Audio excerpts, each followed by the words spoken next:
हुरैरा फरमाते हैं नमाज पढ़ाते पढ़ाते नबी पाक ने कदम आगे किया, नमाज पढ़ाते पढ़ाते कदम आगे किया और यूं हाथ उठाया फिर वापस कर लिया।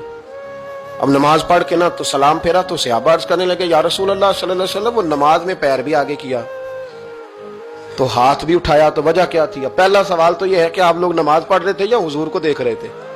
तो सहाबा तो पहले ही बताते हैं कि भाई हम तो पहली साफ में नमाज इसलिए पढ़ते थे कि नमाज भी होती रहती थी और चुपके चुपके महबूब की दीद भी होती रहती थी। हुजूर से पूछा या रसूल अल्लाह, वो नमाज पढ़ते पढ़ते कदम आगे बढ़ाया आपने तो फिर पीछे कर लिया, क्या था?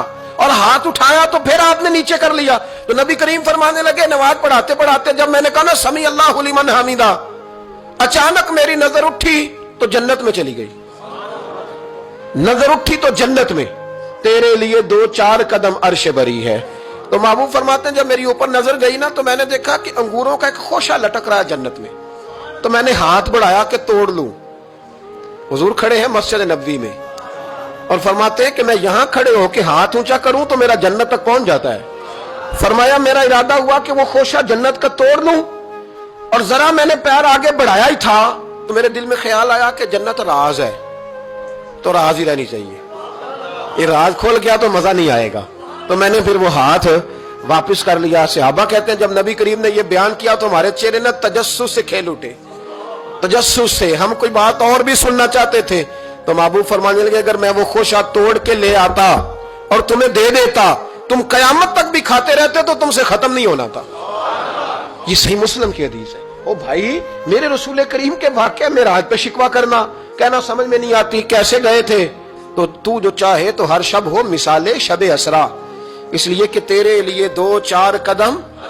हुरैरा फरमाते हैं नमाज पढ़ाते पढ़ाते नबी पाक ने कदम आगे किया, नमाज पढ़ाते पढ़ाते कदम आगे किया और यूं हाथ उठाया फिर वापस कर लिया। अब नमाज पढ़ के ना तो सलाम फेरा तो सहाबा अर्ज करने लगे या रसूल अल्लाह सल्लल्लाहु अलैहि वसल्लम, वो नमाज में पैर भी आगे किया तो हाथ भी उठाया तो वजह क्या थी? पहला सवाल तो यह है कि आप लोग नमाज पढ़ रहे थे या हुजूर को देख रहे थे?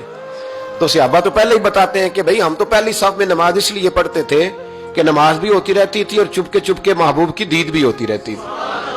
हुजूर से पूछा या रसूल अल्लाह, वो नमाज पढ़ते पढ़ते कदम आगे बढ़ाया आपने तो फिर पीछे कर लिया, क्या था?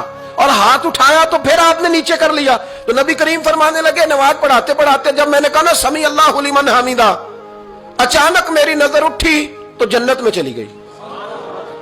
नजर उठी तो जन्नत में, तेरे लिए 2-4 कदम अर्श बरी है। तो महबूब फरमाते हैं जब मेरी ऊपर नजर गई ना तो मैंने देखा कि अंगूरों का एक खोशा लटक रहा है जन्नत में, तो मैंने हाथ बढ़ाया कि तोड़ लूं। हुजूर खड़े हैं मस्जिद नबवी में और फरमाते हैं कि मैं यहां खड़े होकर हाथ ऊंचा करूं तो मेरा जन्नत तक पहुंच जाता है। फरमाया मेरा इरादा हुआ कि वो खोशा जन्नत का तोड़ लूं और जरा मैंने पैर आगे बढ़ाया ही था तो मेरे दिल में ख्याल आया कि जन्नत राज है तो राज ही रहनी चाहिए, ये राज खोल गया तो मजा नहीं आएगा। तो मैंने फिर वो हाथ वापस कर लिया। सहाबा कहते हैं जब नबी करीम ने ये बयान किया तो हमारे चेहरे ने तजस्सुस से खेल उठे, तजस्सुस से हम कोई बात और भी सुनना चाहते थे। तो महबूब फरमाने लगे अगर मैं वो खोशा तोड़ के ले आता और तुम्हें दे देता तुम कयामत तक भी खाते रहते तो तुमसे खत्म नहीं होना था। ये सही मुस्लिम की हदीस है। ओ भाई, मेरे रसूल करीम के वाक़या में राज पे शिकवा करना, कहना समझ में नहीं आती कैसे गए थे।